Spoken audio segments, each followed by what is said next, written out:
एकच घराणं, एकच नाव, एकच पक्ष, एकच नेता आणि एकच समाज. खंडीनं खंडीभर जाती सुद्धा नाही. एकच आंबेडकर घराणं, एकच नाव डॉक्टर बाबासाहेब आंबेडकर, एकच नेता प्रकाश आंबेडकर आणि एकच समाज बौद्ध आणि सोबत इतर आंबेडकरवादी.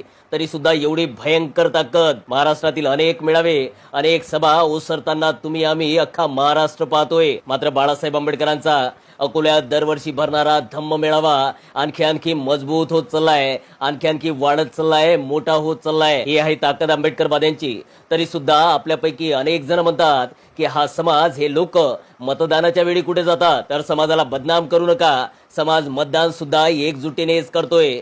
चुकते फक्त आमच्या नेत्यांचं, जे डझनानं उभे राहतात आणि इतर जाती धर्माच्या मतदारांना आपला उमेदवार किंवा आपला पक्ष चालतच नाही. ते कधीच आपल्याला मतदान करत नाहीत. ते फक्त नावासाठी, स्वतःला मोठं करण्यासाठीच आपल्या पक्षाबरोबर असतात. अन्यथा ते मतदान चुकूनही आपल्याला करत नाहीत. हे आता आपण, आपल्या नेत्यांनी, आपल्या पक्षांनी चांगलं समजून घेतलं पाहिजे आणि समाजाला बदनाम करणं बंद केलं पाहिजे.